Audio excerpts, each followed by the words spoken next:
Hi everyone, welcome to Miss Sarah's Math Corner. This is the first of several videos that will be talking about fractions. And I know, don't get scared. Fractions could be a little scary sometimes, but don't worry, we're gonna go slowly, we're gonna take our time, we're gonna make sure that everybody understands what they're doing. And remember, if you have questions or comments, just go ahead and put it in the comment section and I'll be sure to answer them as best I can. So don't let fractions scare you. Once you get it, you're good. It's important in everyday life, especially if you like to cook or bake, and you'll honestly see it every day. I hope you have seen it every day. So let's get into some points about fractions that it's important to know. So fractions, they're divisions. And you'll probably see it written in different ways. The main way, of course, to write divisions or fractions, if you see fractions like this, okay, most common fraction, of course. So you can say this in different ways. You can say 3/4, you could say 3/4. This is, of course, 1/2 or 1/2. Whatever way you say it, it is still a fraction. Now, this is all fine and dandy, of course, when you just see it in front of you like this, but what does it actually mean? Okay, so a couple of things to remember and some terms to remember that would be super useful for you, okay? So keeping in mind that fractions are a division, what we really want to focus on here is the top number, and what does that actually mean? Well, the official name for that is the numerator.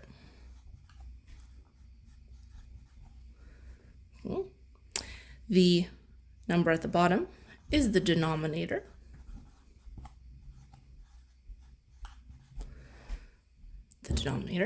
And the bar in between is the fraction bar, and that is the thing that means division. That is the fraction bar. So top number is called numerator, bottom number is called denominator. Way to remember, D for down, that's the one on the bottom, N for north, the one on the top. If you remember one of those, it will still work.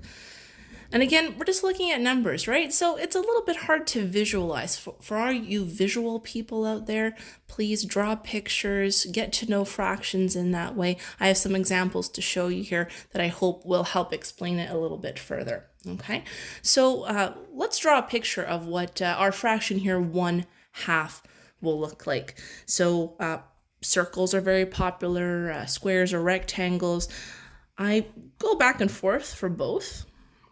Okay, so whatever's easier for you. So I'm going to draw a little square here, and you'll see here that in my the whole piece here, I've cut it in half. And even if you're pretty young, you probably know what half looks like. So if someone has a chocolate bar, they say, hey, can I have half of your chocolate bar? You say, no, I would like to keep it for myself, please. No, just kidding. Of course, you'll share. You're nice people. So cutting it right in half, and of course, keeping in mind that your chocolate bar is going to be in exactly half. One of the most important things about fractions is, of course, that your pieces are equal, that they have to be the same. Now, this is just a sketch, right? So it's not going to be exactly equal, but of course, you're not going to say, okay, here's my rectangle and I'm going to cut it in half. Well, there's two pieces. Well, no, just because it's two pieces, they still have to be equal. So something to keep in mind. Of course, that was a chocolate bar, and you're going to keep the big half for yourself and give the smaller half to your sibling. Just kidding. So here's our half.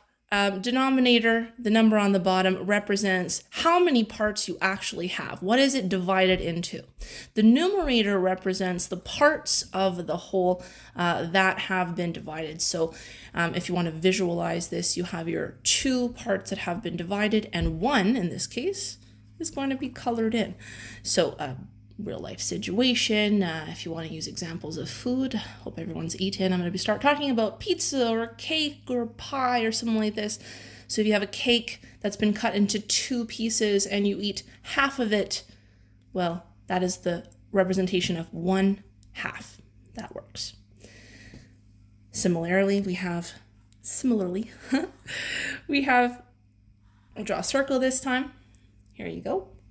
This has been cut into 4 pieces. There is the representation of the 4. And let's say we're going to share it with 3 friends. So each of the people have a piece of this beautiful pie. And I'm coloring in the 3. So we can say that this pie, the fraction that has been eaten is 3/4 or 3/4, or you can say 3/4. It's all the same thing. Okay, so that is a basic visual representation of fractions. So again, to keep in mind, they are division. They are have to be equal parts, of course, and they're usually parts of a whole. And we're going to see fractions in different ways too. So you can see fractions of an area, okay? So that would be something like this, right? So that you have a whole pizza, a whole pie, a whole cake or something, or a cookie that you're dividing. So that's one cookie that you're cutting up. That's a fraction of a whole.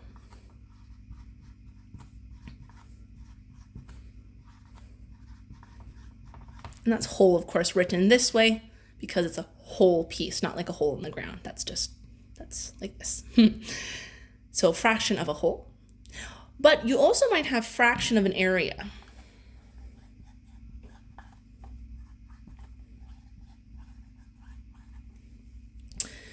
So fraction of an area, fraction of a whole, they're actually the same thing, okay? So you can talk about it in different ways. It's the area that is the representation of the whole. So looking at this and this, you will hear teachers refer to them in different ways, but they do mean the same. Fraction of a whole, fraction of an area, okay? And then what you also might see, do a little arrow like this to show the same thing, and fraction of a set. Okay, so fraction of a set just means that this time we're dealing with a set of things or collection of things. So let's use a fraction here. Let's say draw some marbles, let's say. Here we go. I have 8 marbles. Okay, I'm going to color in, let's say 3 of them. Okay. So 3 of the marbles are colored in out of 8. So I can say there are 3 out of 8 colored in. And then, so that would be fraction of a set or items, and fraction of an area or fraction of a whole. If I wanted to show the same thing, that's 8 pieces, and then 3 of them would be colored in. There you go. So 3/8 can be represented like this or like this. Okay, so now keep in mind here, this is a very basic introduction. If you want to go into more detail, lots of videos out there, lots of explanation out there, but the videos that will be after this one will be a little bit further of an explanation and going deeper into the world of fractions.